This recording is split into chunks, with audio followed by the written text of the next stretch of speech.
В этом видео представлены все сцены с комментариями создателей игры, так что видео содержит спойлеры. Hi, I'm Neil Druckmann, creative director. And I'm Troy Baker, I played Joel. And I'm Ashley Johnson, and I play Ellie. So first cinematic here. You'll see as we get to the end, I mean, this opening image, we wanted to match what we did at the end with image of Ellie. Tommy, listen to me.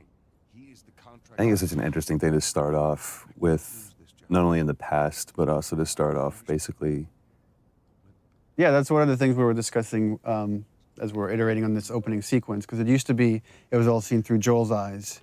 But then it became a lot more interesting to think of it as you're seeing it through Sarah's eyes, because Sarah is really kind of, the whole game is about this relationship between Joel and Ellie, but here Sarah is kind of embodies what their relationship is going to eventually become. And that was probably one of the hardest roles to cast too, with Sarah.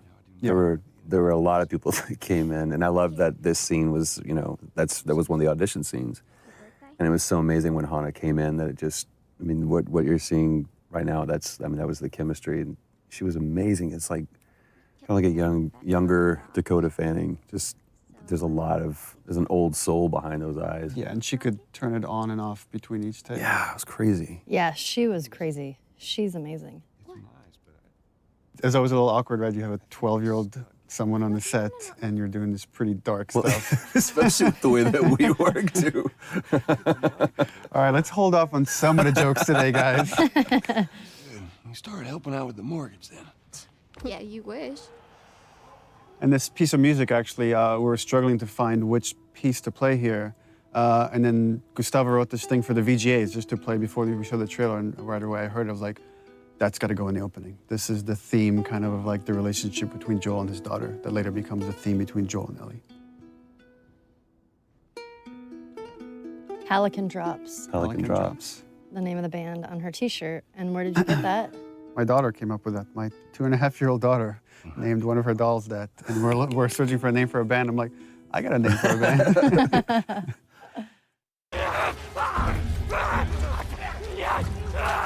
So this is gonna be the first time that I've ever seen this scene. This was one specifically that I really didn't want to once we did it. And when we first talked about doing this in the very, very beginning, I knew this scene was gonna come. And I told you, I was like, give me a heads up when this day comes, because it's not gonna be a good one. Well, the thing with this scene, it's a super difficult scene to shoot. The first time we shot it, we did like at least 15 takes or something crazy like that. And then we thought we had it in the can. And Well, I thought, well, no, we all thought. We thought we came back to work and we started putting it in. And for me, there was just something that was, I felt like we could convey the same amount of emotion with less. yeah. And it was a hard thing to tell Troy because everybody put so much into it, and it's like, we got to do it again. Well, I remember that We got to day come back to this. when you came back and you told me that we have to do this again. Obviously, you know, you'll see why what we're talking about. But this is the defining moment for Joel. This is where he draws that line in the sand where he has few moral lines left to cross. I'm so amazed with how well Hannah did, and Yeah, I mean, it was difficult to watch just on the mocap stage, and we actually had people after a few takes leave the set. They're like, I can't watch this anymore, and they just took off.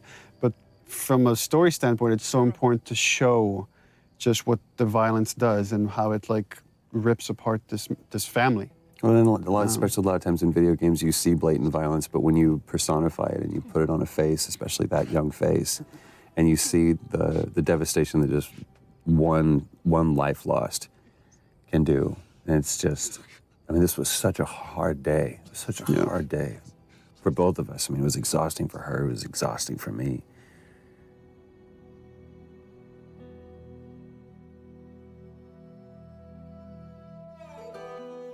So the opening credits, the thing with the opening, initially we didn't want to do opening credits, didn't even have the idea for this, but the jump felt too sudden to go from Sarah dying to then 20 years later. And making up. We found that when people watch it in succession, they're not paying attention when we start introducing Tess in the world because they're still recovering from Sarah dying. So we're like, okay, well, let's have this opening sequence that can kind of help bridge the gap.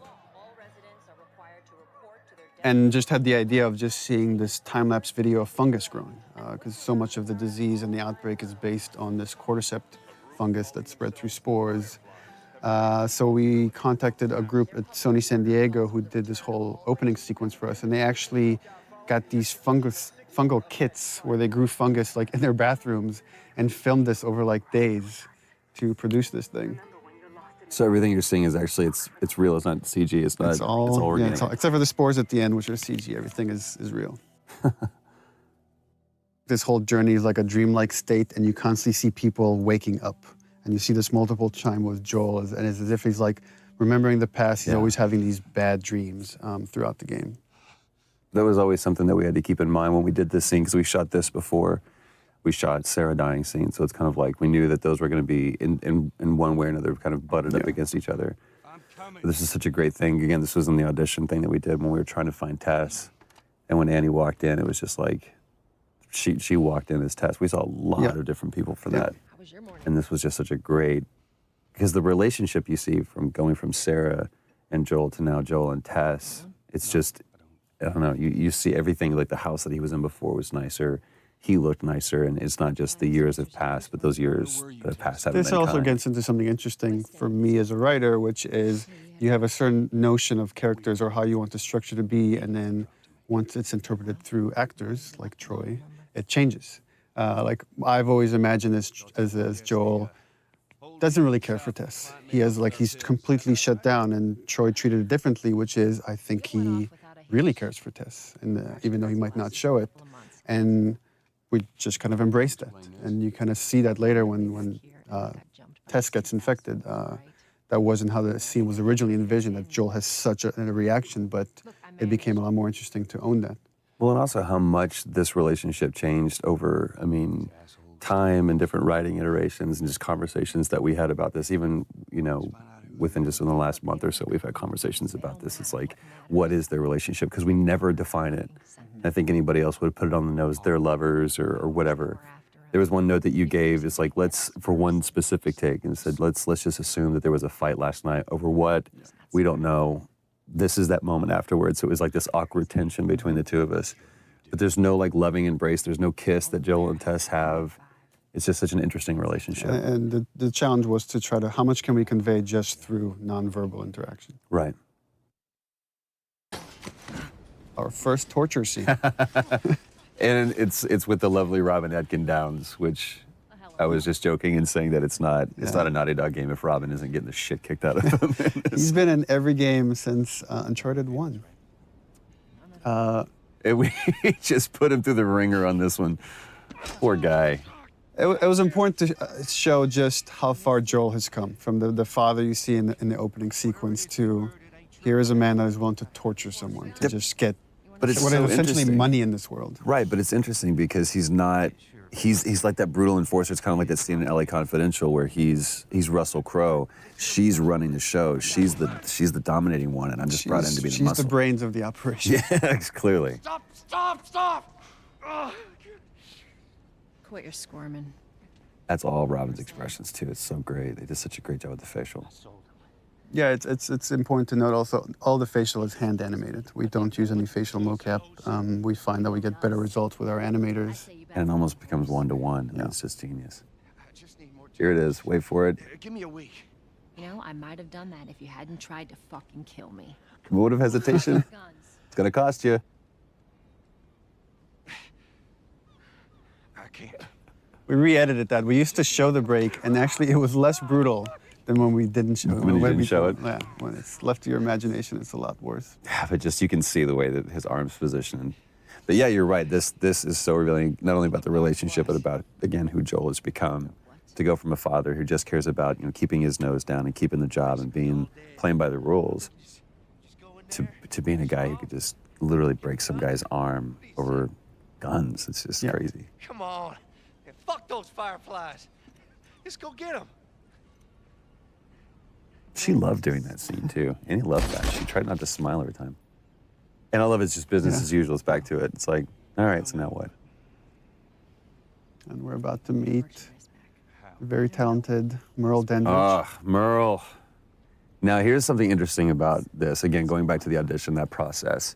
We saw a bunch of different girls, even girls that we had originally seen for tests. We brought back to see. And they're all really Marlene. good. They're fantastic. And then Merle came in and just And there was no question. And I wasn't there for that. And Ashley can chime in on it. Or no. Ashley was part of the audition for Merle. When she came in, it was hands down. Yeah. It's like, that's Marlene, come on. It's funny that all three of us knew like right away that, yeah, she needs to play Marlene. But you said we ended up setting up a special thing just for her. Yeah. Because you're like, you've got to see her. I want you to see her. Yeah, we had callbacks, and she was busy. She couldn't make it. And we had a special day of callbacks just to bring her in because we felt really confident that she could do it. 'Cause I felt like she was the only one who didn't play it all either super tough. Or street, yeah. Yeah, she kind of had Yeah, the she perfect really straddled that combination. line. It was so great. But we did that first scenes in the audition, literally first take, first scene. And she exits. It's at the very end of the game, and she turns around, she exits, and I turn around, look at Neil. I was like, I just mouthed, "Are you kidding me?" It's like, And I it was mouthed, done. "I told you so." Yeah, she did such a great job. This is another kind of thing that I think is interesting that's happening in video games, where we see two really strong women characters, female characters that aren't being over-sexualized. They're just strong women. Нужно уходить. Джоэл, помоги мне. Here we go. Ellie's introduction. Yep. And this stuff is all shot out of sequence. So it's I don't know, maybe you guys should talk about the process of how you get into that state. I'm trying to remember that. I just really like the fact that the first time you see Ellie, you see her knife first. Right. I just think that's You see that kind she's of a awesome. fighter. Yeah. I forgot that was the first time that you saw Ellie. That was the first scene. That just from the get-go, she's fighting. Yeah, but it's not just she's fighting because she really cares for Marlene. That was kind of Yeah. the crux of this, is that you see these two characters really care for one another. And I love in such a short time you see between Marlene and Ellie, there's this connection that's so Right. important because that has to carry through to the end of the game when Marlene shows up again. Well, even like just the positioning of the two people. I mean, it's Joel and Tess versus Ellie and Marlene. And just like, it's so interesting watching, right, Joel here doesn't even make eye contact with her. He doesn't even acknowledge her existence. Right. She's not crossing to that part of town. I want Joel to watch over her. Whoa, I don't think that's the best Ellie. idea. Our first fight. Here we go. Bullshit! I was close with his brother Tommy. Said if I was ever in a jam, I could rely on him. Was that before or after he left? Just reminding the player, like this guy you saw in the beginning, Joel's brother, he's changed too and he's been involved. Yeah. Just get hints of, There's a falling out between the two yeah. of them. And it's just as you go on, you're starting to fill in that 20-year gap. Just cargo, Joel. No more talking. Which is pretty true to your writing too, because I'm like, so what happened here? It's always, what do you think? What do you think happened there? Because I have no idea. 'Cause I don't have the time to write it. Don't take long.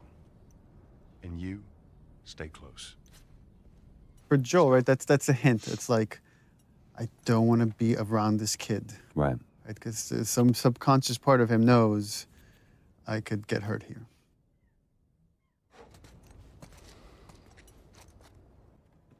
Is it?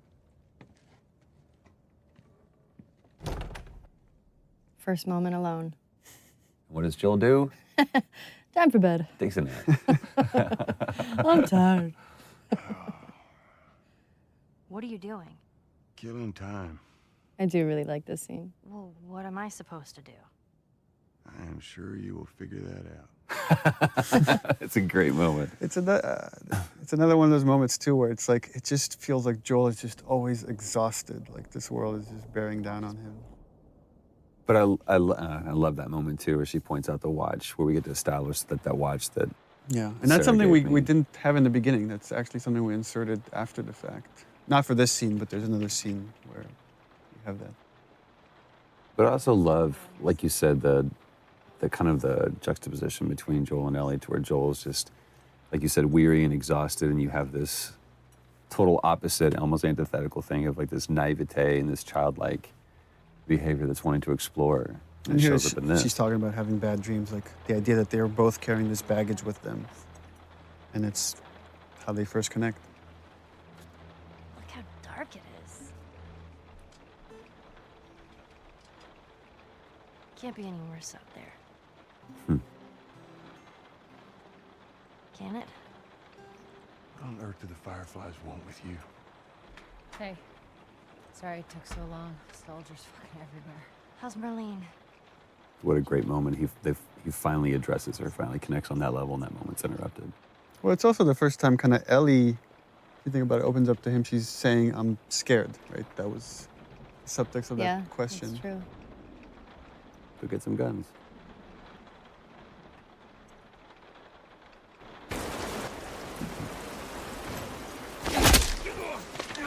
Don't do anything stupid. Move. Turn around, on your knees. It's such an interesting thing that we're like 2 hours into the game, and we're still the enemy, if there is one. Or there's other humans, there's other people. They're on other sides of the law, but there's no infected, there's no clickers, there's no anything. Look the other way. You make this worth your while. Shut up.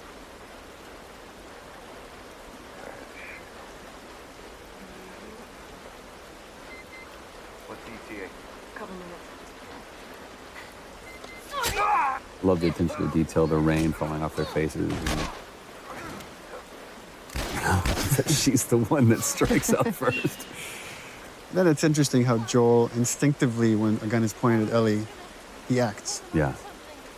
Again, there's something subconscious that he feels like he has to protect this girl. And he doesn't realize it yet. Here it is.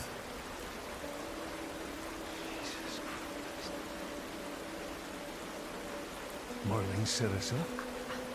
So this is starting to build up that conflict between Joel and Tess. Yeah. And this is something we struggled in the story for a long time, is like, how do we motivate this guy that shouldn't really want to do this mission? How do we get him to take on this mission to carry Ellie across the country? And it was through Tess. So if we get Tess to really buy into this thing, and then Tess gets infected, then she can convince Joel to take this on. At least initially, at least until we can spend long enough time with Ellie so they can connect. Yeah. And then it becomes about something else. I'll also say, Ashley, when we were doing this, the way that you conveyed fear, because that's a very scary situation that you're in, because you felt like your back was against the wall.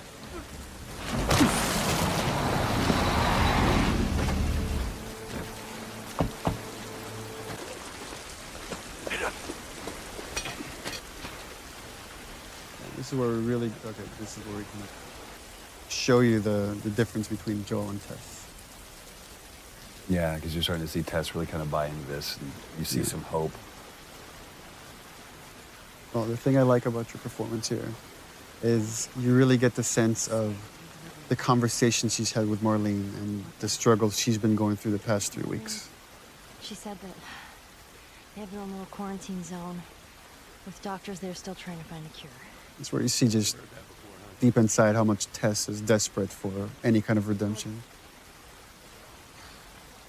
Whatever happened to me is that... Remember, Ashley, we were talking about the scene and the idea that Ellie's not sure she believes in this thing. She feels this whole thing is insane and ridiculous. I remember that. I believe the direction I gave you was like, imagine you're giving yourself a compliment. Yeah. If you as a person in real life found out you were the cure for mankind. I'm kind of awesome. Yeah, you apparently, wouldn't. so And I am the especially Messiah. in that 3 weeks, you wouldn't, it'd be hard to own that. Сюда. Пойдем через центр. К рассвету будем у Капитолия.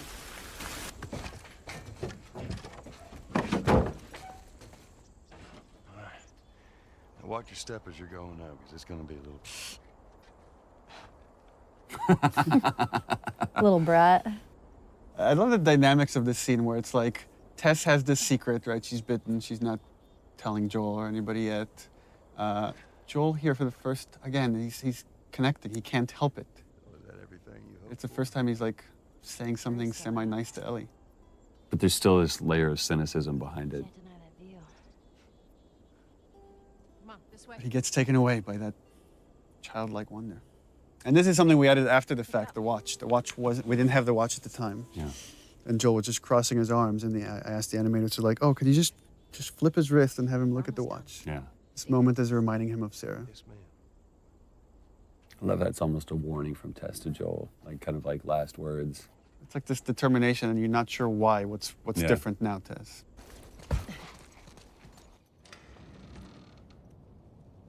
No. No, no, no. Tess's desperation. What happens now? I love, like, and it totally comes across without many words or anything, just through the expressions on Joel's face, which is, I've put up with this long enough. Right. This is over. I've indulged you enough, Where's Tess. this lab of theirs? Oh, she never said. She only mentioned that it was someplace out west. What are we doing here? This is Yeah, not. that calm, pacifying, trying to talk some sense into you. I know that you are smarter than this. Really? Right. Guess what? We're shitty people, Joel. It's been that way for a long I time. love the fact that her character, It is over, Tess. she knows she's gonna die any minute, but she's still holding on to so much hope Go Yeah. home. I'm not that, well, she's different. going anywhere. Right. Look at her bite. The world could still change. And it's kind of this theme that, like, this idea of, I've done all this crappy things, but it's all okay if I could do this one thing right. Right. And that kind of moves over to Ellie. And we see that theme later when Ellie, like, talks about it can't be for nothing. I got to point this out. Everybody else, because this was a part of the audition scene too, everyone else did that "don't touch me." They screamed it out, and I love the way she did that, where it was like that first "don't touch me." And it's Yeah. just that realization. And I love the fact that Ellie's the one that figures it out, not Joel. Oh, Christ. And again, the back and forth Annie's doing between this freaking badass to such vulnerability and constantly jumping back and forth, and she brought that every take. We're all like, because every take she's like full on crying by the end of it. She's incredible. You're right. She's such a badass, but she was so vulnerable at the same time. It's just such a, Shows Hard two thing to sides of the play. same strength too. God, I'm such an Annie fan. You have to feel some sort of obligation to me, so you get her to Tommy's. I remember you coming out of a take, and Troy's like, look at me, he's like, you don't understand. You're not right there staring into her eyes. I can buy you some time, but you have to run. You want us to just leave you here? Yes. There's no way that This moment where, like, Joel's like in denial. Is like, there's something I could do. They're not even understanding, like, she's gone. She's already gone. There's nothing he could do right now. And also, she is just laser-eyed on Joel doing that, even though she's talking to Ellie. No, just go! This fucking... Tess has to snap him out of it. It's like, you know that you have to do it. Ellie. And I believe this is the first time Joel refers to Ellie by her name. I don't think anywhere else in the game he does that. Beforehand. And again, it was important to stay. We stay with Tess, just showing. Here's her emotions finally coming through when Joel is gone. Stay.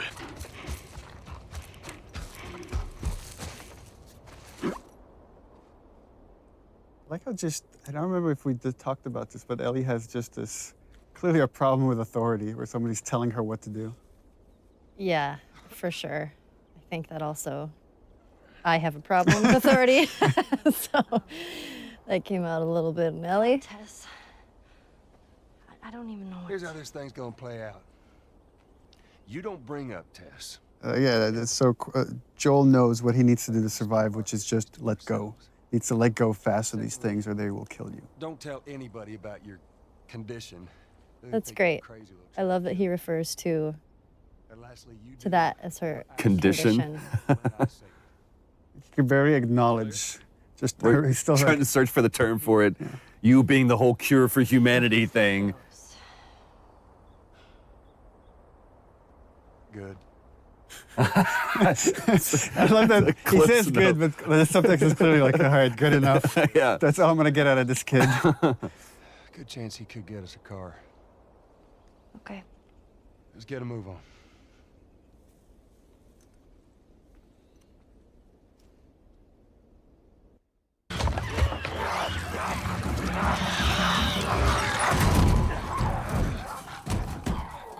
Hey, it's Bill. Lovely Earl Brown. Whoop whoop. I remember you were kind of geeking out when you auditioned with him. I was. We saw like a lot of people for Bill, and there was a lot of like stars that came in. I was really surprised. Like, but then when he walked in, I was like, holy crap, it's Dan Dougherty from Deadwood. He's amazing to work with. I've worked with him before a while ago, and I just love working with him. You actually hit him in this scene in the face. That's right. I did. Right there, and we kept it. And he kept going, what a trooper. That's one of my favorite things, is when he goes, am I Yeah. dead? He was sick that day. Yeah. He was like getting over a cold. I did hit him, and I felt so bad because it was a complete accident. I think I didn't realize my swing was going a lot faster than I thought it was. Of many people that you hit during the shoot of this project. Yeah. Getting it into happens. character. Well, I also love this business that he's doing here too. That was something that he completely made up. He's like, you know, working on the sword and. I love this. Again, I love this moment. This paternal thing. Like, just shut up, kid. I need to handle this. He's always a dad. Actually, Bill, they are. Well, it don't matter because I don't have a car that works. But there is one in this town. Parts. There are parts in this town. Meaning that you could fix one up.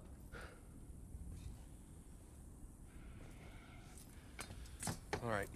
It gives in. And I love just taking that time. Take that pause. All right. It's on the other side of town. Now you help me go gather it, and maybe I can put something together that runs. But after this, I owe you nothing. That's fine. A couple days from now, we'll probably be dead anyway. And it's like opening handcuffs, but again, I see it as this almost tender moment between Joel and Ellie. Stay right on my ass. Can't miss it. Another great Ellie line. Smart ass. Так, берите все, что может пригодиться в пути. Советую запастись по полной. Теперь сюда. For the rehearsal for all these scenes, so we would shoot these things in chunks. So we'd bring like Earl in and Ashley and Troy and just shoot we're going to shoot the whole Bill sequence. And talking to Bill, and he's about to talk about a partner that he's had. We've talked, there was a question that brought up, is like, what kind of partner is this? And Earl asked, is Bill gay? And I said, well, he could be. I mean, it's really up to you. Well, no, you gave the standard response of, what do you think? Because I really want him to own it. I thought he was when I wrote the part, but I really wanted the actor to own it, and he did. I mean, he made that decision to make him a gay character. And again, it's not something we ever explicitly say, except for the magazine that Ellie steals. Right. But again, instead of making that a point and something, it's just a cute little piece of exposition. Well, and from a narrative structural standpoint, what Bill is there to show is, here's what happens when you survive on your own in this world. It's like you're alone and miserable and a little bit crazy, and it's what could happen to Joel if he keeps going down this path of just doing whatever he takes to survive. And also, Bill is there to kind of give Joel the warning, is like, you go down this world, you care for people, you will get hurt. Hey! What'd I say to you when we walked down the steps?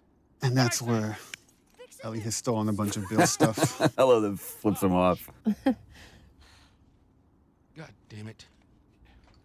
You keep babysitting long enough and eventually... I love that line of fixing the stupid pile. Because I feel like that's something a kid would say when you're trying to cover, when you're right. nothing specific. I was just stealing all your stuff. Fix the pencils over here.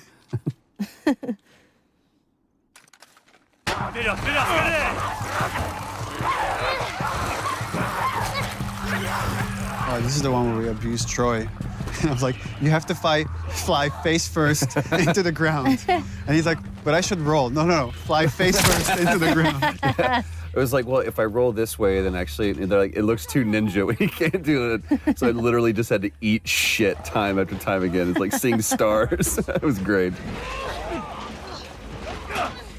Please tell me you're done! Yeah, you guys are acting against nothing. There's nothing there. And something we always had to remember was bring the tension back.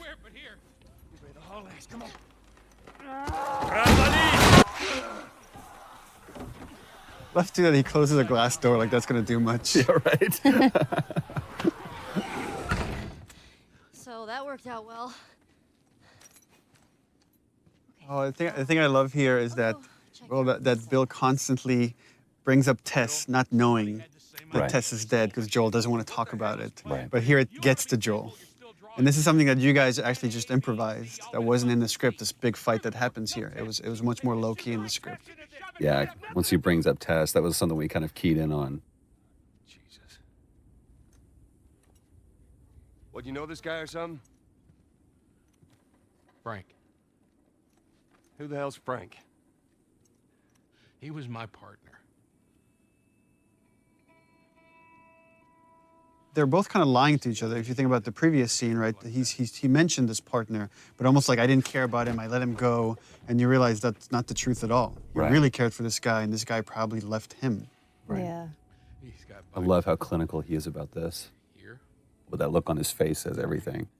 Well, that turn too that Earl did, with he realizes Joel is looking at him and he's being vulnerable right now, and he puts the mask back on. Yeah. And I remember like seeing that moment from Earl. I was like, yeah, we cast the right guy. Well, fuck him. And then that turn right there. Which again is kind of why Bill, what purpose Bill serves in the story, is to show that having those moments of emotion, there's nothing he feels, there's nothing but weakness. Get out. Get out. I love it. That Get relationship out. between the two of you I love was so it. good. That's what was great about the cast, is constantly having to switch from these really serious, dramatic vulnerabilities to playing tough, right? Because that's what you kind of have to do in this world, is let your humanity come out, but then learn when to shut that off to survive. And also, you're seeing, it's very subtle here, but you're starting to see this change in Joel, where he's given Ellie more and more responsibility. He's trusting her. Instead of just saying, stay out of my way, he's like, Right. I need your help. This is a good point that, you know, in case people weren't aware of the process. I mean, everyone at this stage, we had such great sets, even though it's kind of rudimentary, but they actually built a truck for us, and we used that truck so many times. But I think this was the last scene that we shot with Earl. Yeah, and rehearsal, that I would try to give you guys as much of concept art and videos that we had, Right. so you can imagine the space, because you have nothing there to act off of, except each other. That's right. You guys have each other. It's true. And I love this exchange between Bill and Joel too, because you know it's Joel trying to kind of apologize for an awkward situation and trying to show some sensitivity to him, and Bill just completely glosses over it. And The thing with Joel that I kind of admire, like, he can't come up with the right words. He can never come up with the right words. I was like, it's like a half sentence. He's like, so, yeah. and Bill kind of finishes that for him, but it's Which really helps my writing. This theme comes in here because to show Joel's now alone with Ellie, but the relationship has changed. This is starting to become that theme we heard in the beginning with Sarah. Now we're getting into the first scene we ever shot, and this is your guys' edition right here. Yeah. Yeah, this was the first audition scene when I came in, when I read for you guys, along with another scene that I don't know if it's in the game or it It's not in probably the game. changed a little It's bit. like the scene with the Walkman. Yeah, the scene with the Walkman. There's a scene. There was the scene kind of like it, but it's pretty different. Back at Bill's. I mean, all this stuff was just lying there. What else did you get? Well, and I especially love this because, especially at this point, we had no idea who Bill really was. That is actually before my... How many times did we come back to the scene? Like at least 3 times. Yeah, at least 3 times. I love what she says. I was like, hey, you know who this is? And the different versions of songs that we ran through with this too is great. I'm sure your friend will be missing this tonight. That's the guy on the cover is John Sweeney, one of our concept artists.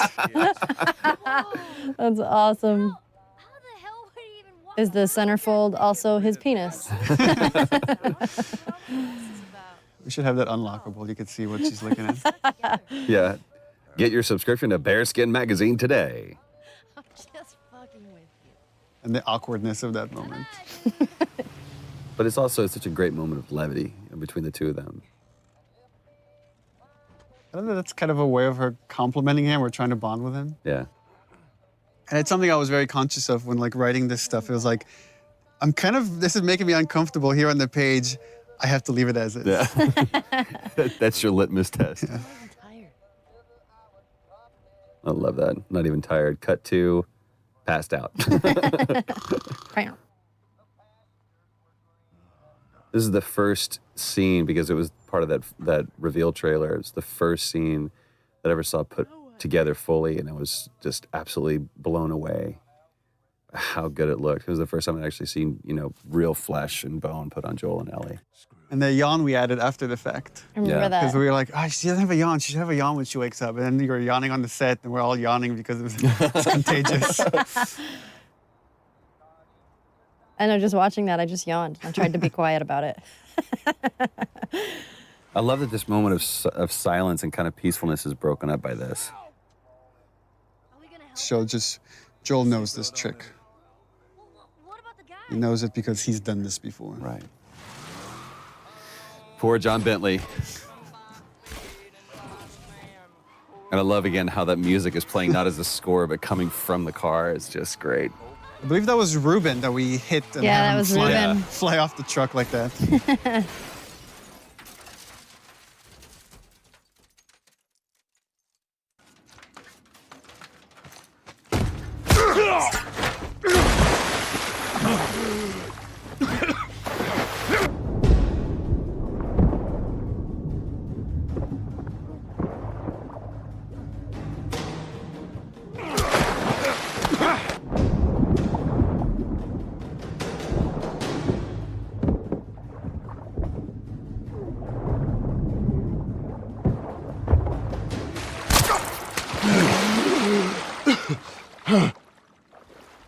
This was also the first really dramatic scene we shot, and it became kind of the touchstone for how the characters should look when they're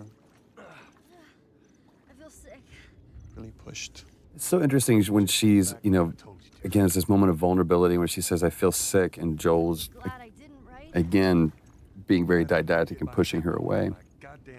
She stands up for herself. This is the first time she stood up for herself. How about, hey, Ellie, I know it wasn't easy, but it was either him or me. And I love that line, Saving my ass. it's either him or me. Come back to that. And he can't do it. He can't admit that she saved his life. Lead the way.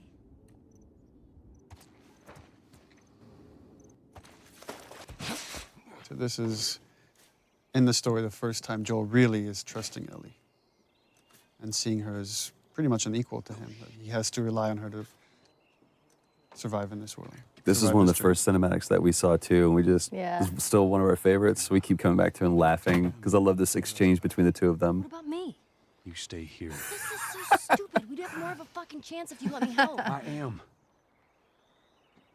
You seem to know your way around a gun. You reckon you can handle that?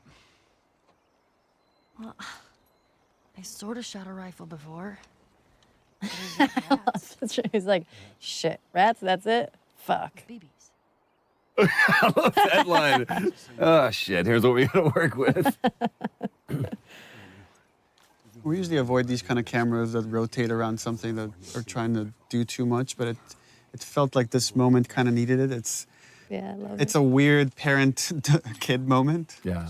But he's teaching her how to shoot, to kill. Get another round in there quick. Listen to me. If I get into trouble. There's a really nice, when I watched like Ellie's performance, this balance between she's trying to be a hard ass, but you could see in her eyes she's kind of terrified of the situation. Yeah. But even in this, there's almost a little bit of excitement there too. Either whether it's about the reality of her killing isn't real, or if it's just, I have an opportunity to make Joel proud.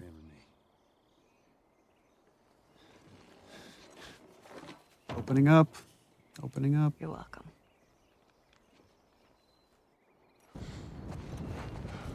Тут все чисто. Спускайся. Such an interesting look on your face here, because it's almost like I did good, but then you feel horrified by it. So interesting. It's like, even though Ellie's used to killing, used to seeing this stuff in this world, it was still important to show this is having an effect on her. Right. And you're going to see that kind of carry throughout the game. Well, it also kind of carries over into this moment as well, too, because I realized what I just put her through. I love the way that, you know, we took that away from her. It's like almost gingerly. It's like, give me that. It's like you can't really compliment it because... Right. You did just what good. you Yeah, have, there's no pat on the back. Yeah. But then I turn around and I give her this, and it's like you said, there's a sadness to it. Yeah, it's sad that in this world, these are the things that you have to bond over. Like, here's your gun. And that's the reward. Yeah. But that nod of understanding is great.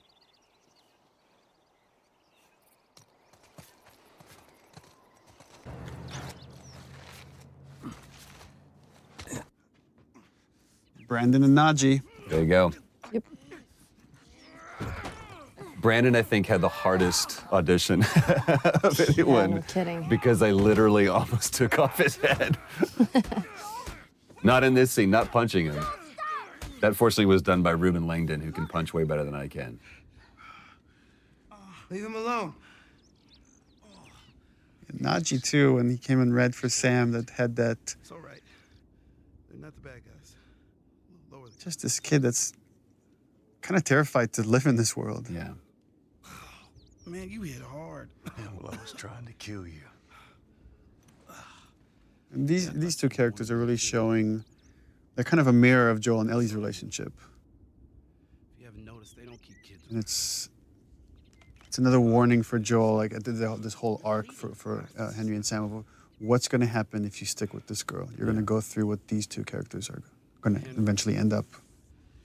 I do like that Sam is a character that seems genuinely scared, because a lot of the other characters can tend to be a little bit more badassy. Right. And he's young and he's scared. And I love that. To me, he also comes across very sullen. Like Yeah. there's like just a little glimmer of hope and joy, but it's almost like anytime there is a moment of that, then Henry kind of takes that away from him. It also gives Ellie an opportunity to play a mentor of sorts for him. Yeah. Be safer if we chat there. All right, take us there. За мной. Welcome to my office. One thing that I think made Brandon such a great choice for this, and the right choice for this, is this scene about how much he owned it and the pride that he had in showing off this wonderful camp that they had made for themselves, and kind of like trying to impress Joel, and Joel just very nonplussed about the whole thing. He's like, oh, good for you. Yeah, you've done this. And relax. We're safe. Well, the interesting thing, the way I read it is like Joel is impressed, but he's not. He's trying not to show it. He's trying to still test this kid. But there's a lot of he sees himself in Henry. Yeah. Very, very much so. This is, I remember we going back and forth about this because... Oh yeah, because layout changed. Because initially they were going to go through the camp at night, and then we had to change the layout, so we had to go in and re-record these lines. Well, and there's something on the reverse that it doesn't really matter, but when we shot this, the entire time that he was laying out this plan, I was just looking at him. Because it's like, I really care about your plan, kid. I care more about you. It's kind of like poker. You don't play the cards, you play the man. Again, one of those fleeting moments where kids can be kids. She doesn't seem bothered by all this. Such a powerful line. And Joel completely just dismisses it. You guys were actually doing that in the background while we were doing this scene. This was so great. It wasn't like shot separately. I know, we were just fooling around. You guys like, shut up. It just seems like there's a lot of people putting their stock on the Fireflies these days. Yeah, maybe there's a reason for that. So you don't know. I love this standoff, even though it's a sit-off almost between the two of them, where Joel's just pushing him for information just to see where this kid's grounded. That nod. Yeah, the threat being so subtle, but it's there. Yeah. And that's the other thing, again, that Brandon did with this that everybody else didn't do. They kind of really got in Joel's face, and he didn't. He didn't posture himself that much. It was just like, I'll take care of mine, you take care of yours. And also that he doesn't correct him about your daughter. Mm-hmm. Joel doesn't correct him. He's not, she's not my daughter. You and your girl, you want to join us? It goes down tonight. I guess we best rest up then. And I guess that's the most Joel's gonna give him. Yeah. That's all Henry needs. Joel sleeping again. These were my favorite scenes where I just got to sleep.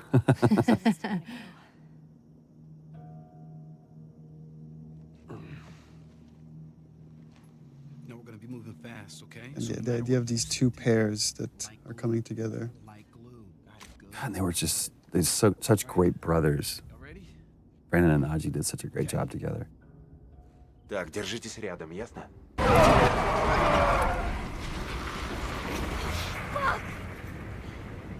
How many bullets do you have left? I just remember it was funny because jumping off of this bridge, there's just A rope? a line of tape, and then you have to like jump off of it.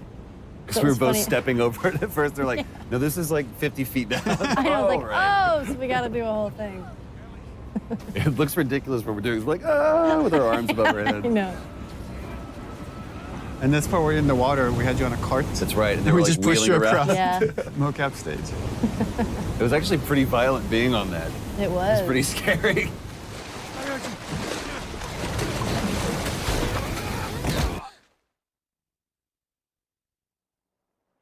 This was part of the audition scene that Brandon did that really just kind of helped us realize we had the right Henry. He's awake. Hey, you. Back to the salesman, it's like, hey, buddy, everything's okay. I Everything's know. all right. I really like that about his character, that he's kind of a salesman.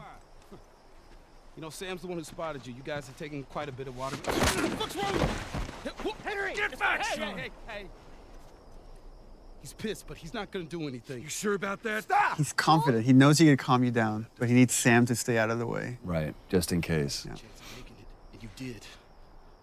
Coming back for you meant putting him at risk. Stay back. I think there's already the change there. Joel knows it's true. Yeah. Joel wouldn't have come back for him. I saved you. And even when we were shooting this too, I mean, that's you really get into that moment, and every time that I felt that hand on my shoulder, it's almost like that Hulk moment where you realize, oh, I felt bad for letting you see that part of me, because so far I really haven't, in these moments, let that demon out. I've done what I've had to do, but this is just cold-blooded murder I'm about to do. The thing with Henry, which Brandon really brought to it, which is making light of everything for Sam. Everything is done for Sam. Right. I think he really is intimidated. He is scared of the situation, but he's making light of it so Sam isn't as scared as he is. Because the second that Sam sees that he's scared, Yeah. innocently scared. Silver lining kid. Gonna be really happy you didn't kill me.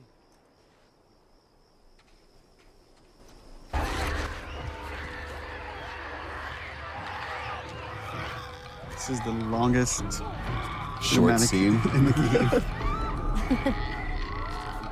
I had to fit that in to quit this place from it since we had it in the first trailer. I can't quit you. I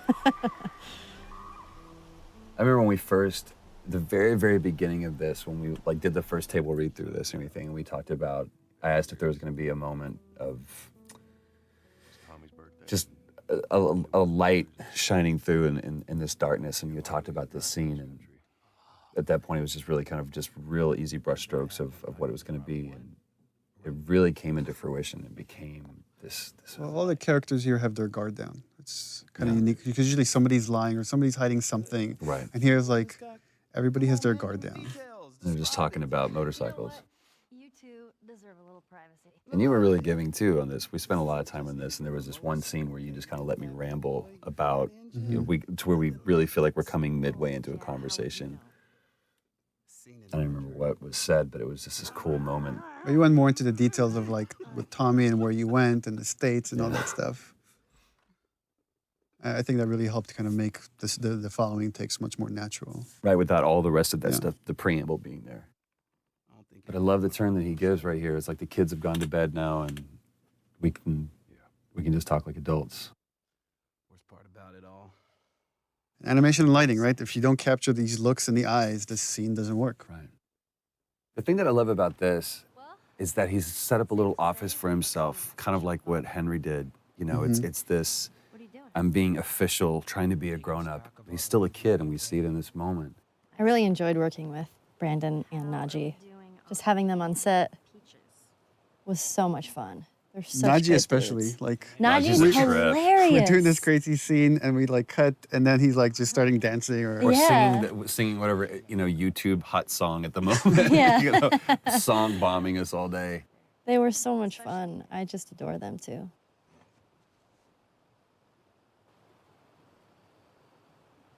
Is everything all right? You got an opportunity to put so much of you into Ellie. That's just because I can't write, so I just listen to Ashley talk and it's like, oh, that's a good line. Have a good night. That's giving me way too much credit. How is it that you're never scared? It's like Who says that I'm not? putting up the defense, making joke of it as Ellie does. Yeah. And then seeing when she needs to, because that's the only way she's going to cheer him up. She's going to open up to him.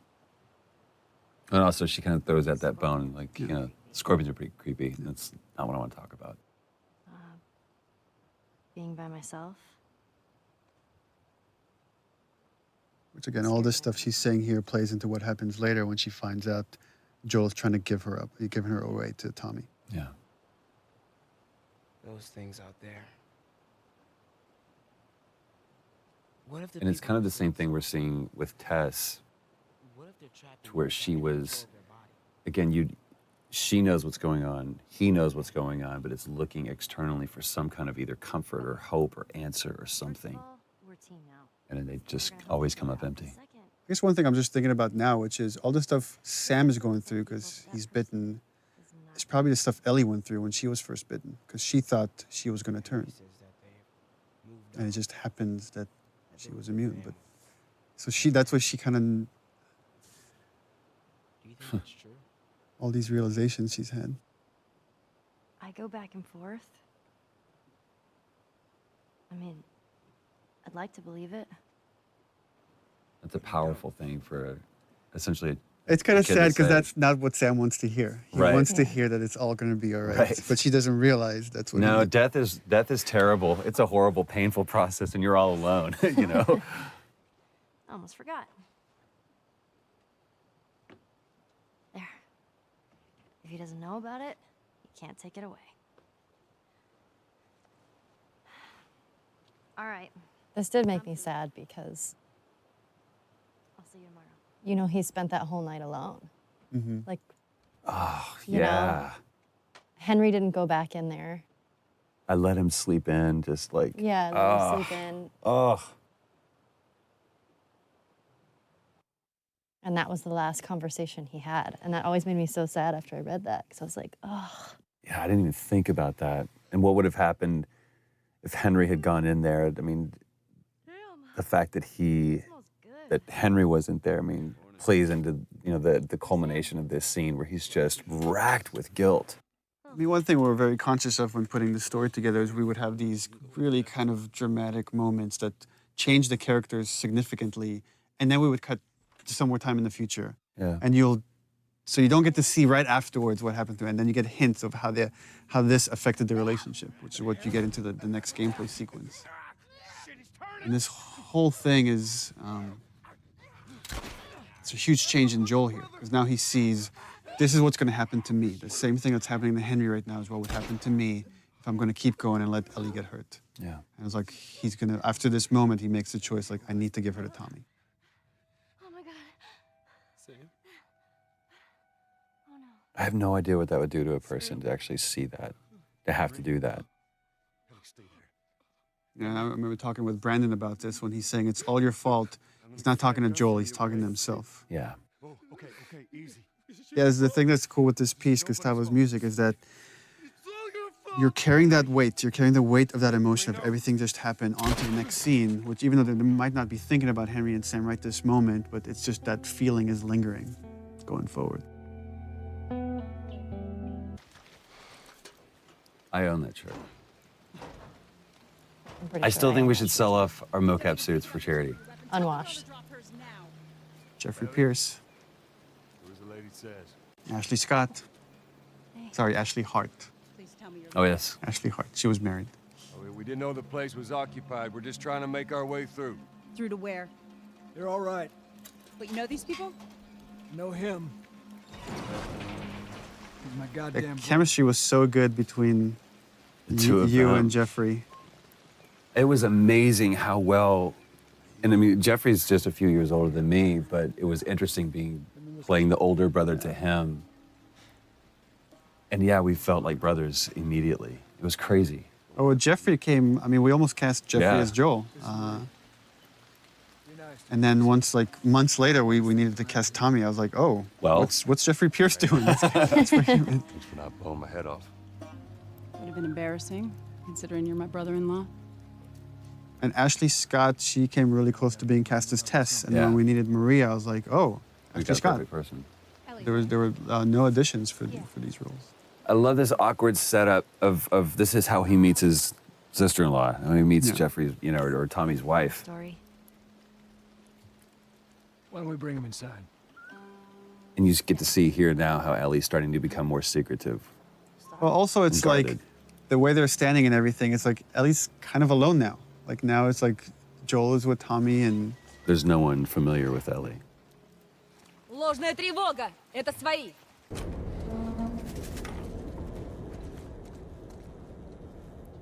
It's quite the crew you got here. Yeah, they're good men. This place gives them a second the chance. theme of redemption. Gives us all a second chance. So why'd you leave Boston? We went through this so many times. And each one of them I thought was great in its own little version. It was just kind of like trying to pick the right one. But this is where you get to see... Well, Joel's putting up a front here. I mean, he's trying to... He's pitching his little brother. And it's so interesting to see them slip, how they're two different men, but they instantly go back into those roles that they were before. And just by the behavior here, you get hints of what happened in those 20 years. Right. How dark things went. Like they're playing nice. Right, they were happy to see each other, but now it's like, It's oh, right right, underneath the you surface. haven't changed. And that's so true to life. Like, especially with brothers, you go back to that. I push these buttons and you do this. This isn't for me, Tommy. This is for your damn cause. My cause is my family. And I loved, what Jeffrey was doing posture-wise, putting Joel on the offensive. And now he's just like insulting everybody here and insulting his wife. Tommy, I need this. Again, just Joel just expects. I tell my little brother to do something, he needs to do it. Right. Which is totally based on my brother. This is how you gonna repay me, huh? Repay you? For all those goddamn years I took care of us. Took care. That's what you call it? I got nothing but nightmares from those years. You survived because of me. It wasn't worth it. Tommy here, Tommy and Maria show that even in this world is horrible. You could find peace in it. Right. You could build a community. You don't have to resort to these things that Joel has. That line was a great thing that Jeffrey improv'd on. Put your hands on me again. It's a good Southern phrase.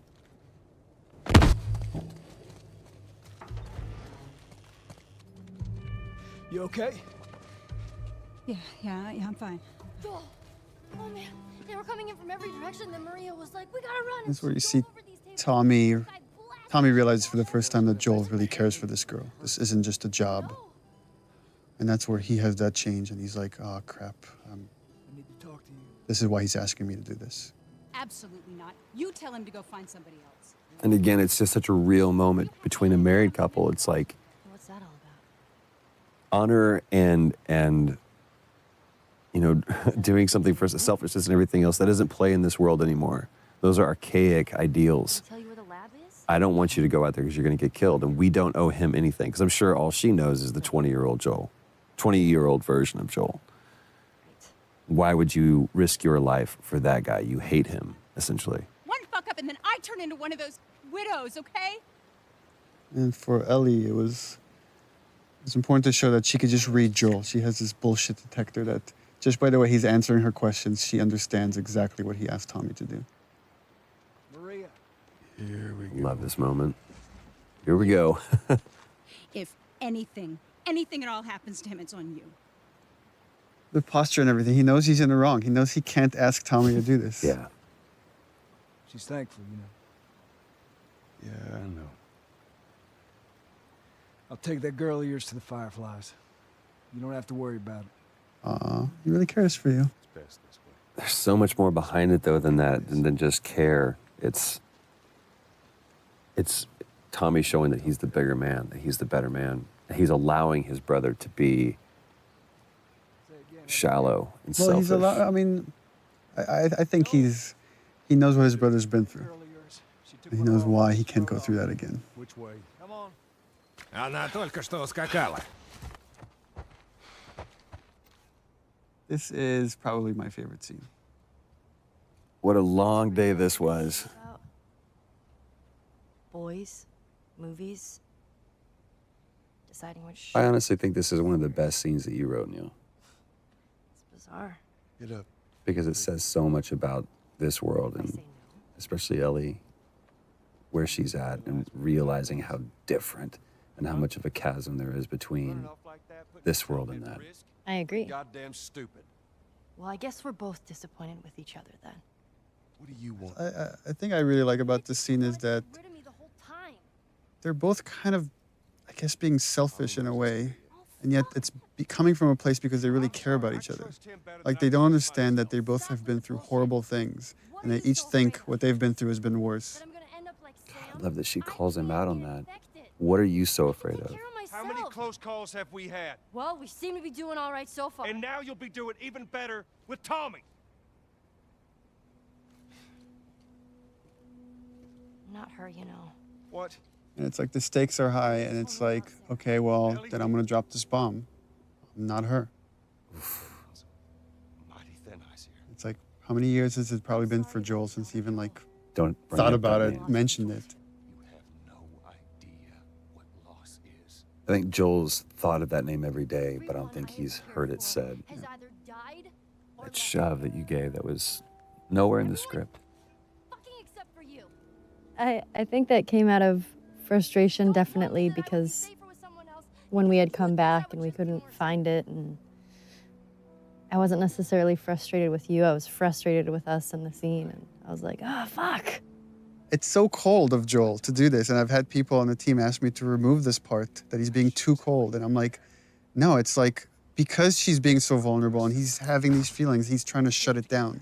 That's why he's being so cold. It was so important for me to keep that in there. When he says you're not my daughter, it's almost an insult.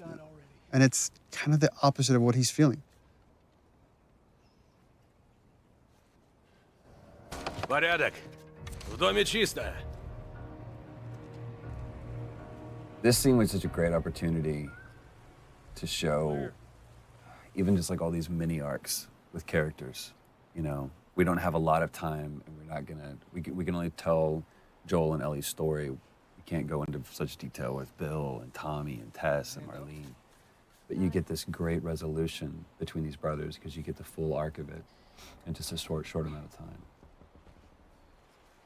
It's like the way I approached it is the seed has been planted. Like when she says, I'll just be more scared, that Joel just needs time. And in time, he will change his mind because he doesn't want any, deep down, he doesn't want anything that will hurt Ellie or. So over there, the idea is just this little horse riding montages. That change is brewing. And Gustavo's music doesn't hurt. What's so great about how this plays out is there's really nothing happening but just this passage of time. That used to be a level that you played through. And just during production cuts, we changed it. So it actually worked out better. It just became this idyllic idea that you never fully reach. You just see it from the outside. Where is this lab of theirs? It's all the way out, University of Eastern Colorado. Pointing out this moment that there was probably a time when these two used to watch college football together, you know, and calling out, he's like, go Bighorns, you know, for our college that we made up. I want one of their t-shirts so bad, University East Colorado, because Colorado is such a big state. I don't want her coming after you. Sorry for stealing your horse. Come back to town. Let's discuss it at least. You know me, my mind's all made up. University, Eastern Colorado. How do I find this lab? It's in the science building. Looks like a giant mirror. You can't miss it. And the idea of offering Joel a place of refuge, a place of redemption. Well, and originally we had some, I think there was a line that I threw in there or something. It was like maybe someday or something. It was just too on the nose. And we ended up saying we don't need that. Yeah. It just needs to be The look is enough. Well, and the offer to me is enough. Mm-hmm.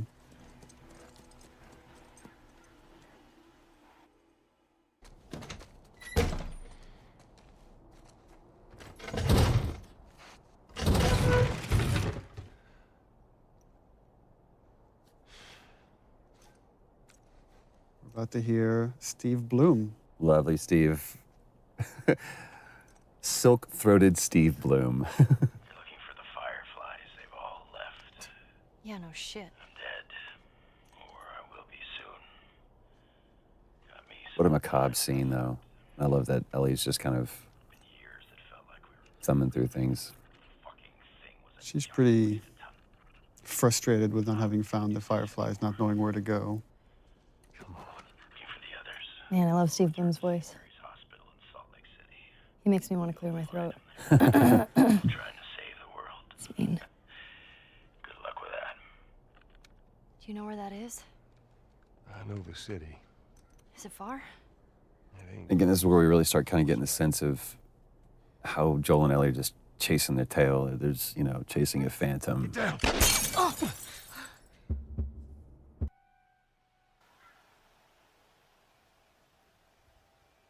For me, is what I wanted from this is not to overplay it, not to like have Ellie cry or scream or. Shit.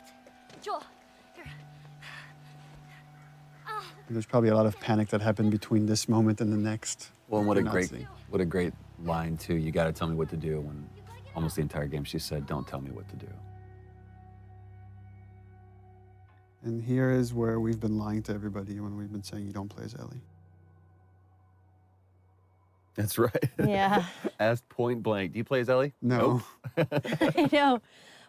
In this moment, a lot of this project and the story has been constructed around this moment, which is where the roles flip, where now it's Ellie that has to protect Joel and essentially bring him back to life. Bye-bye, Bunny. It's a pretty cool reveal too. To pan up. And there's Ellie as the hunter. What we wanted here is also is like, you don't know exactly what happened to Joel, what's the state, how much time has passed. Poor buddy. But the way that she's doing that, you can see that she's been doing this for a while. You'll just start like...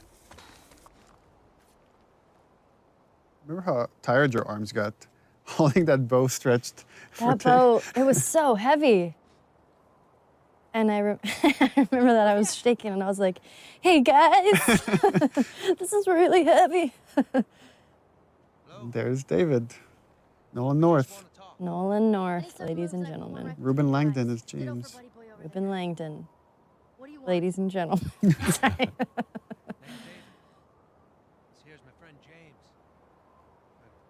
Remember, like, I showed Nolan a part of the game early on, and he's like, oh, you gotta get me a part somewhere in there. I'm like, okay, I got something for you. I got a role for you. But I will say this, because I was on set just for a brief part of this, but that's when I've always been a fan of Nolan's work, but that's when I was truly awed by him at how he crafted this character. He took what you had and just really brought it to life. Yeah. I told him the most important part is don't play a bad guy.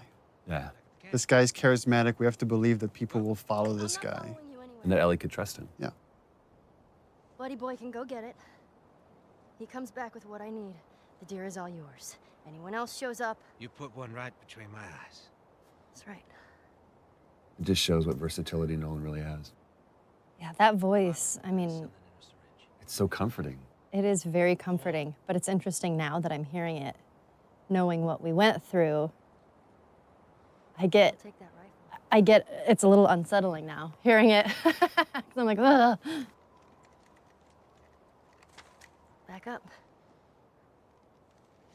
It's a weird gameplay thing, but we went through a version where like, okay, she can only carry one long gun at a time, so we have to put the bow on the ground. They're like, no, it's going to be 2 guns. Okay, well, let's put the bow back on her backpack. No, it's she can carry 2. And we removed the scope. They used to have a scope on it. We're like, oh, we don't want Ellie to have the scope. Bring him with us. I remember being so relieved in this scene when we switched the gun out and I got to put the bow down. I was like, ah. I love how David complies too. How he just kind of like submits to a little girl. Well, the thing is like, he knows the stories. He knows what happened in the university, and he's trying to figure this kid out. This whole sequence, he's sizing her up. How early or how late on in the script did you write David? I mean, it was written not that long before we shot it. Because remember you it like started mentioned, from like, a pretty cannibal small. king. Yeah, it was referred as the Cannibal King. We just knew that Ellie was going to run into the worst of mankind, and she would persevere and come out on the other side. But then once like Nolan came in and started like putting David together, it was like it became a lot more interesting to make him this really charismatic guy that is just infatuated with Ellie.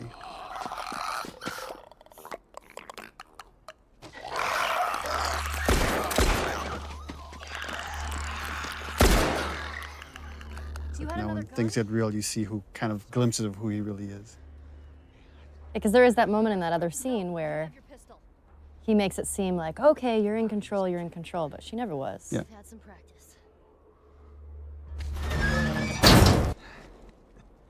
Well, you handled yourself pretty nice back there. What's cool about David and the conversation I had with Nolan about him is that he's trying to win Ellie over by being honest with her. And here's the part where he's like, I feel like she's ready. I'm going to kind of reveal myself. No such thing as luck. And I think like I could still get her to come around. Now, you see, I believe that everything happens for a reason. Sure. The other interesting thing, thematically, that's everything happens for a reason is the same thing that Marlene really believes. That everything happens like it's something she repeats to Joel at the end. But you're kind of seeing how all these characters are just, how much they're willing to go for what they believe in. When you talked about like being surprised by your own writing, was that a moment like that, or was that something that you had intentionally done to where those characters were going to? No, I think it's just something you think about, and there's a theme that just kind of sticks around in the project, and then characters end up talking about that stuff because you're thinking about it all the time. Traveling with a little girl. You see, everything happens for a reason. Again, another one of those moments where you think Ellie's got control. Don't get upset. It's not your fault. Yeah, and then James there. You're just a kid. I love that. James lower the gun. No way, David. I'm not gonna let her go. It was such a small role, but I really like what Ruben added there. And that the dynamics between James and David, how there's conflict between these 2 characters, but there's still respect, and he's still listening to David, even though he's questioning his leadership right there. No, that's not your concern. Part of me, the way I read that was every time James looked at David, it was like, who the fuck are you right now? What are you doing? Yeah. Like, he was putting on a show and he saw it. Oh, thanks. To me, it's interesting how David almost treats Ellie like quarry. Like, you know, you're a sport. Yeah. Again, Ellie having this kind of bullshit detector, you see her scared here because I think she realizes there's something really wrong with these guys. I don't know what. I just need to get away.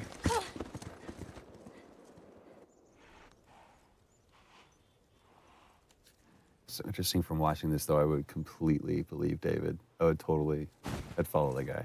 It's crazy. It's because you're a cannibal. This little moment, this breath before going to see what's downstairs. And again, for players, it would have been like a while now since they've seen Joel. Joel? Once again, Joel's asleep. I only managed to get a little bit of food. I love how these roles have switched, too. Where now it's, you know, the protected taking care of the protector. Move your arm. It used to be open, and then we were like, oh, we should probably stitch that It up. was also on the other side. We had to come back and reshoot it, too. Oh, continuity. Actually, this one, I remember we shot this one again because this is going Naughty Dog method. Everybody can like say the 2 cents. Amy Puckett, one of our coordinators, said, "Where's Ellie's backpack?" And we shot it without thinking about Ellie's backpack. And it was like, oh, we should bring it back in and use it as a pillow. It's like such a cool little touch. You're gonna make it. Yeah, those shivering things was pretty cool. Yeah. The towel thing, right? Let's see, you did that. Well, yeah. I mean, but he it's still obviously he animated it, but a great moment of them falling asleep next to each other too. Again, her watching over him.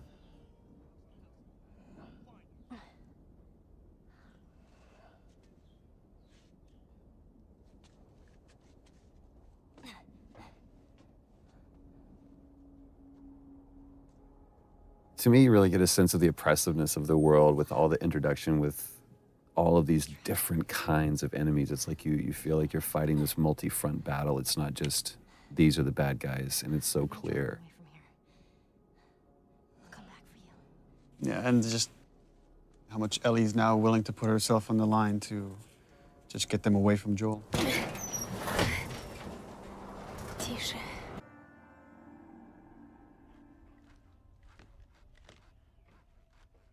Wakey, wakey.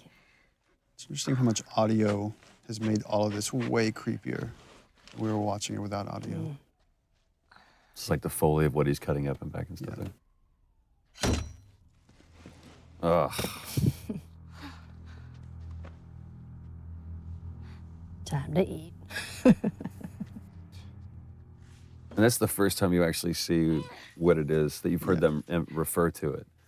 No, actually, this is the first time you just see it, and it's again, I really wanted to downplay the whole cannibalism thing. It's just something they have to do. Super. He comes to bring her a tray of food. This was so cool to watch when you guys were doing the scene. It's just like this battle of the wills where he's just trying to like get in her head, and she will not let him. She won't give in. Yeah, this was one of my favorite scenes to shoot because Some human helping on the side. there's just so much there. I mean, the cannibalism and then him being all like rapey and molesty. Like, I don't know. I'm a fan of the dark stuff, which you know. So when I read it, I was like, yes. Which makes me sound like an awful person, which I am. So I don't know what that says about me that I wrote this. I know. I remember that night that I went home, I was just in a funky mood. We have to take care of our own, by any means necessary. It was like it was a cooler thing to read about it than actually having to go in there. It was really hard to do. Yeah. You're gonna chop me up into tiny pieces. But see, again, I see David being this very gracious person. There's I mean, everything he's saying is kind of true. It's like, you kill to survive, we kill to survive. It's just what you do in this world. But again, Ellie just is feeling there's something else here. I still don't look at David as a bad guy at this point. Oh, that's what too is like you were talking to me before we got this whole David thing, and it's like, you want to work with Nolan North? I want to do a scene with Nolan North. I want to do this. And it's like, and I'm like, oh, we cast Nolan North. Like, great. I'm like, but you don't act with him at all. Tease. Yeah, I feel super lucky I got to work with him because He's the king. He's so fun to work with. I mean, he really owned it. He threw himself into it, like darkness and all. And again, talking to him about it, he's like, I don't see him as dark. This is just what he wants. That's it. I think David believes his own line of bullshit. Or whether it's bullshit or not, I think David believes that he actually is doing the right thing. I mean, that's the other thing we discussed with Nolan is like there's a religious part to David, even though I never wanted that to come out in the script. But he really kind of believes that he's been sent here and he has this destiny that nothing can really harm him. What am I supposed to tell the others now?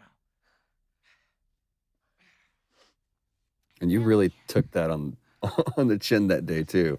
Man, this whole sequence with David, I was so beat up and bruised. Actually, I remember you came back the following day with bruises. I was like, guys, look at me. I had bruises They're like, everywhere. that looks bad, but we're making a gonna game do some more now. instead. Yeah. I love that you made it the little girl that broke your fucking finger. Yeah. That was a good call, Neil. Well, he calls her stupid little girl, so she throws it back in his face.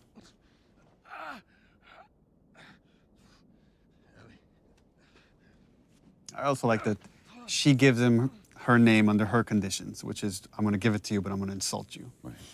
I also like the fact that Ellie is still so strong that even though she's in that cage, she's still kind of in control.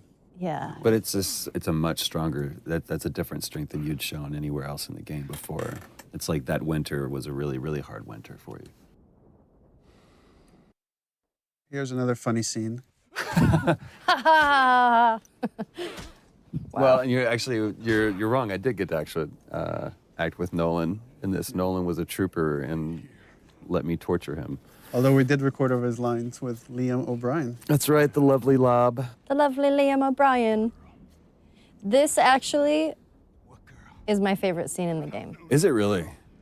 And it, after I saw you guys shoot it, and then when I saw the animation and everything, I was like, I just love this scene. What is it about it you love so much? I love that Joel is just quietly violent. Mm. And that you pop off the guy's This is his kneecap. job, right? This is what he's good at. Yeah. Well, and it's also for me, and we talked about this, it's like Joel going back to this, like, all right, you want this guy? I'll be this guy. We've spent almost the entire game for him to stay away from being that guy, but in this, and it's like, I still know It's like how we're to going fuck you back to up. the moment in the beginning we saw him with Robert and Tess. Yeah. This is what he does. This is what he's done in this world. Yeah, it's a no-brainer. He's good at it. Chokes him out and breaks his neck right there. All for the benefit of that guy. And it's like, if there's any like notion that someone has hurt Ellie, then I'm gonna make every single one of you guys pay. That's all right. I believe it. No, wait! And actually, this is the scene where I think he got beat up the most. Yeah. Where you did? Yo, yeah. Yeah. I had bruises over my whole entire body. It was ridiculous. Yeah, this wasn't stunts, this was you. I warned you. The thing that I love about this scene is how much Ellie's using her brains and her physicality, like everything to like get out of this situation. Right there. Roll up my sleeve. Look at it! I'll play along.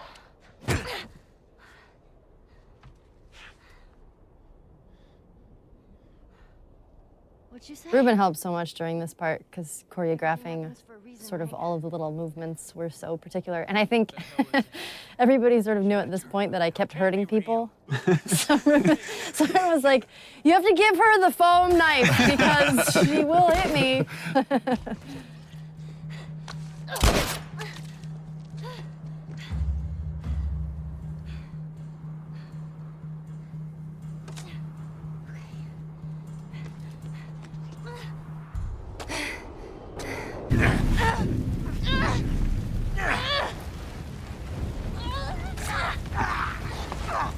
You were beating the shit out of that foam pad. I don't know what you were channeling.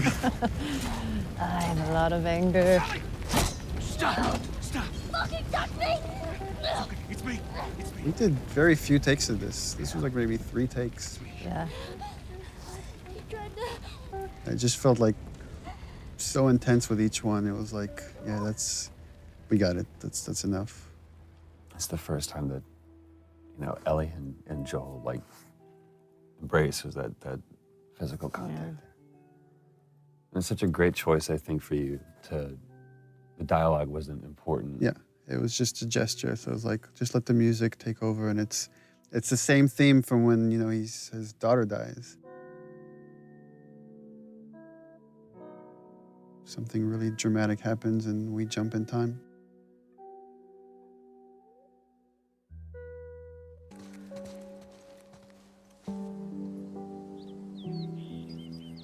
This was the scene where you got the most emotional. You almost cried in this scene. Oh, that's right.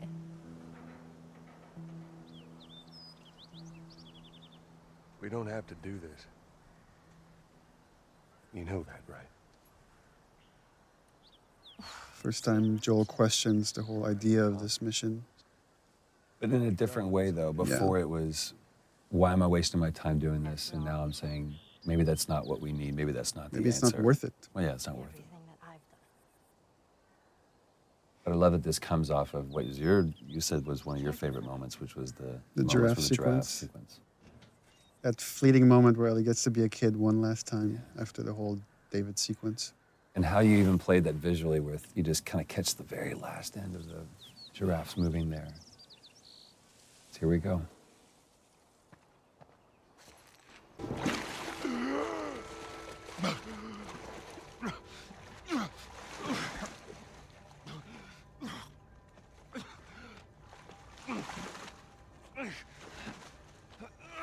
Oh, Ellie's dead.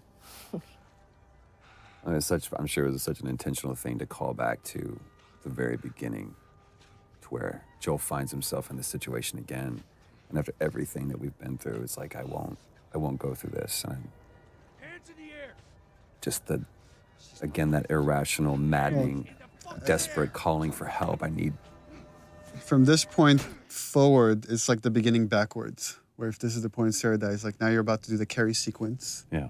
Then you like play as Ellie walking, like viewing Joel from the outside, and then you end on the shot with Ellie. So it's like the beginning reversed. Sorry about that. They didn't know who Let me see Marlene again. Ellie? She's all right. They brought her back.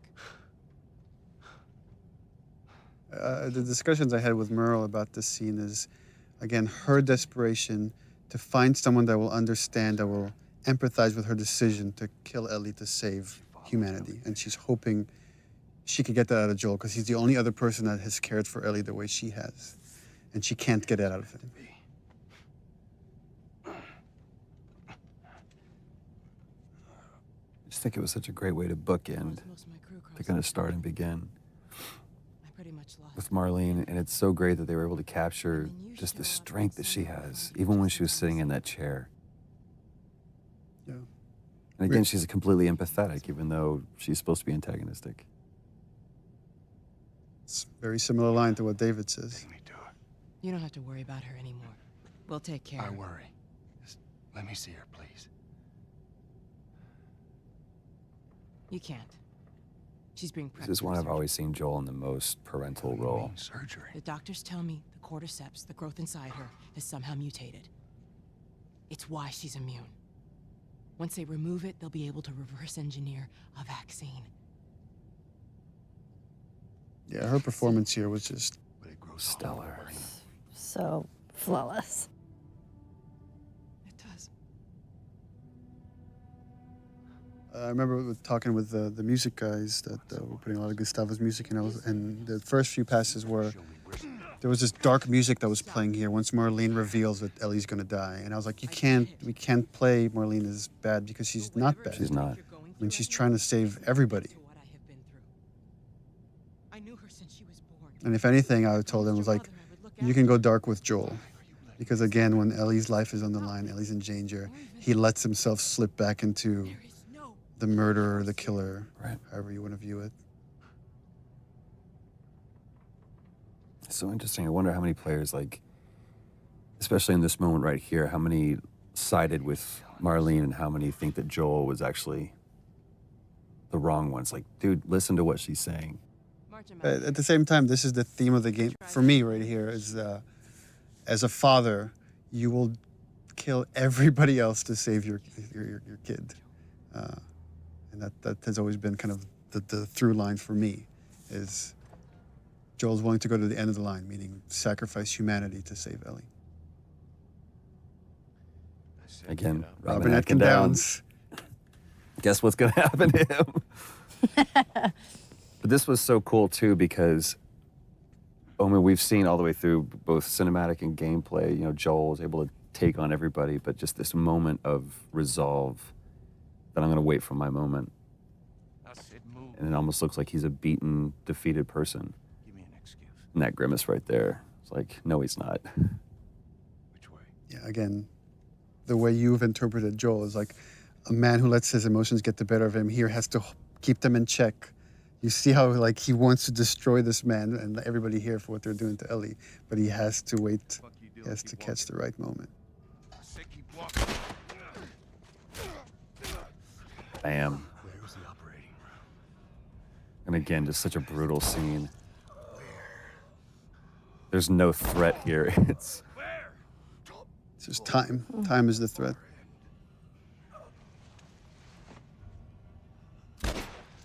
Now I'll let you die.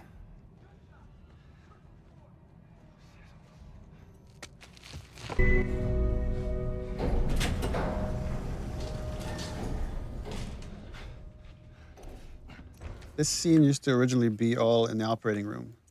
And Joel wasn't carrying Ellie. He killed Marlene and the doctors in the operating room. And then Peter Field, designer, just kept bugging me. He's like, I feel like we have to play this part. It's, you have to carry Ellie out yourself. You can't just be like hinted at. And we ended up switching the whole structure of this thing. He was right. It was like, it worked way better. That was another one of those moments where we're like, we're done, we've got it. No, we don't. As a cinematic, it was. I thought it was perfect. But as a bigger part of the game, it was weaker than letting you play through some of it. She won't feel anything.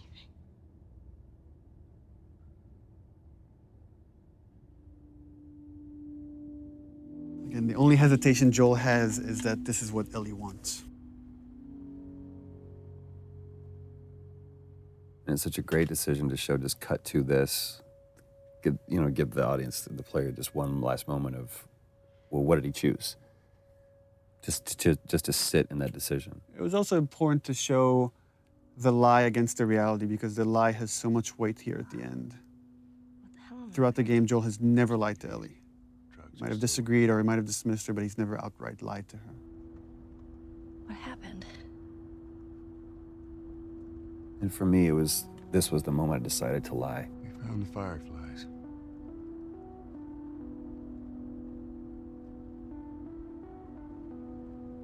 Turns out there's a whole lot more like you, Ellie. People that to me, it hurt to say these things. Ain't done a damn bit of good neither. Because once Ellie started believing that I actually had something, that I was someone, you're basically telling Ellie, you're not special, you're not important, and everything you've done was for nothing. I'm taking us home. Yeah, in the first few versions of the scenes, there's like Ellie had all these questions like, what happened? Why? Who was there? Why would they let you take me out with the gown still on? And it just was better if she said nothing and she just turned her back to him. And again, just to show how far Joel's willing to go to remove any threat for Ellie. I mean, we had talked about this before where, she obviously has that bullshit detector. Mm-hmm. Let me go. And I just felt like I knew you were lying. I feel like Ellie knows you're lying.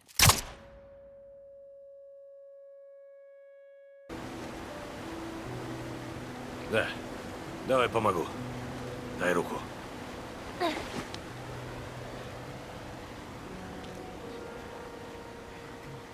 Go to the end. So, original ending for this, way back when we put the outline for the story together, is that Ellie believed the lie and they went off to Tommy's, and it was kind of like this wide tracking shot as you see them kind of getting smaller and smaller walking off to Tommy's. But as we went through the story and the characters got more and more developed, it's like it didn't feel honest. It didn't feel like Ellie would buy into all of it. And she got bit too. We didn't know what to do. I remember we went over and over and over this scene. And little things changed. But every time I sat and watched you tell this story, I was just raptured by it. It was so easy to listen to you tell this story. I'm still waiting for my turn. Ellie. Her name was Riley, and she was the first to die. And then it was Tess. And then Sam. None of that is on you. You don't understand.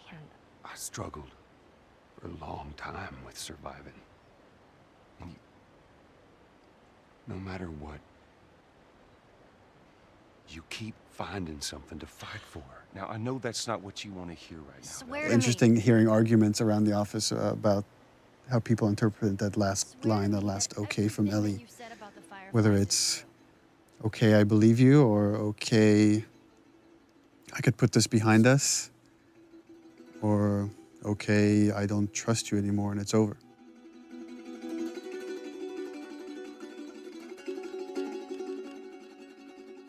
Okay. That's it. I hope you guys enjoyed this. We certainly, this is for some of the scenes, this is the first time we had a chance to take a look at it, and it was interesting to kind of, in retrospect, after everything that we've been through, be able to kind of recall what we were thinking on that day, and then, you know, 2.5 years later, how we feel about these things. It's interesting we're ending this on the credits because there's so many people that have, all these people have put the story together, right? I mean, whether it's artists or programmers, or without all these people, none of this comes through. It doesn't matter how good the story is or the performance is. There's hundreds of hands that this goes through. And gets different kind of interpretations throughout the way until you end up with the final thing that hopefully you guys enjoyed.